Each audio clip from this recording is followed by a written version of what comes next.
So I feel the purpose of this video or this tutorial is to teach how to fix an eyelet, so I did not bother to explain how I got to this point before trying to fix an eyelet. So once you're ready to make your eyelet, or once you're ready to fix your eyelet, you have to determine how many of them you're going to be fixing. So for me, I made 9 marks already on this first space. So this second part has no mark, so I'm going to be using this first one to determine the same point, exact location of the eyelet on the second part as well. Okay, then I'm going to be using this machine to set the eyelets in place. So I want to use this little piece of fabric to illustrate that there's a difference, or when you're trying to make holes for where you're going to be fixing your eyelets and the ring, it is easier once the fabric is not layered together, once it's not thick. It's very easy to perforate holes on the fabric, as opposed to what I'm going to be showing you with the real fabric that we are using for this tutorial.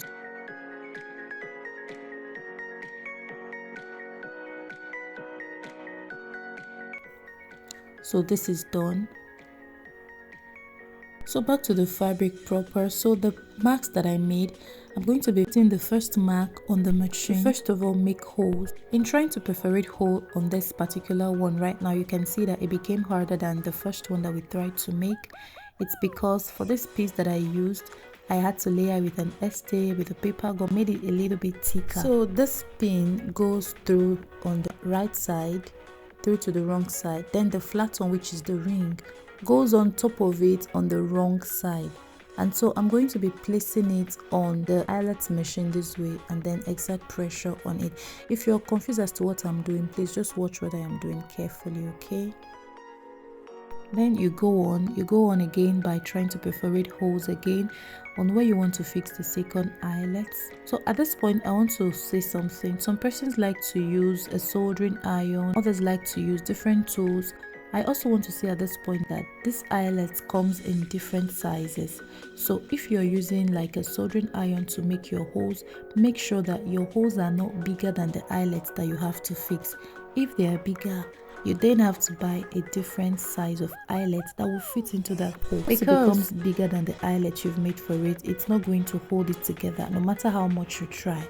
So to avoid that, use the same machine that you're going to be using to fix the eyelet, use it to also make perforations. There is also the grommet machine. If what you have is the grommet machine, you can go on and use that. It's also very perfect. So I feel it's going to be much more easier if I have all of my holes perforated on the marks that I made. So I'll just go ahead and do all of that and then fix my eyelet. I feel it's going to be easy and fast. Okay, so I'll just go ahead and do all of the holes right now. Okay, again, I would like to say that it was for the purpose of this tutorial I am making use of this machine on my table. I usually do it on the floor because the pressure with which I'm exerting on the machine to make these perforations on my fabric is really getting to my table, and it almost broke my table at some point, you know.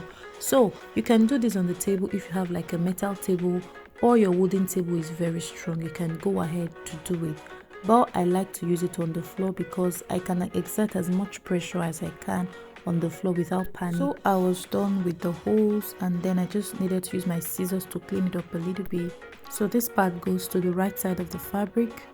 Onto the wrong side of the fabric, the ring goes on top of it. Then you place it on your machine and then you exert pressure. So there are different colors of this eyelet. There's the gold color and this is the silver color. At least that's the two that I'm familiar with. If you know other colors, let us know in the comments. Or this is the only one I know. And I'm using the silver because I feel it complements more with the color of this fabric. Okay, so I'm going to be repeating the same process of fixing all of this all through.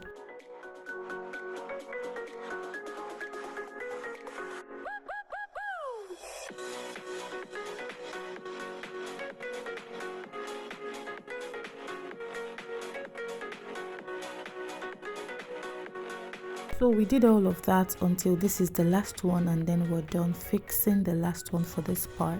This is what it looks like for the first part already. This is very neat. So the next thing, I'm going to just lay it on the second part that we need to still insert our eyelet. Afterwards, I'm going to use a pencil to make the marks as well. This is so that once we are lacing, we're going to have the lacing on same position, same measurements and everything. I just hope you understand what I'm trying to say. So I'm going to be doing this behind the camera and come back to show us. This is what it looks like for the two sides. This is beautiful. This is equal. So I'm going to just try it with this lace and just to give us like an overview. So if you watched it to this point, thank you very much for watching. Thank you for stopping by my channel, and if you're new to my channel, it will mean a lot to me if you subscribe to my channel and turn your bell icon, because I upload videos weekly on this page. So thank you guys for watching. I hope you learned a thing or two about how to lace, and if you have a different method on how to lace, you can add this to the method. You know, it's not a bad idea if you can do one thing in different ways. Okay, so guys, that will be all for today. See you later guys. Bye.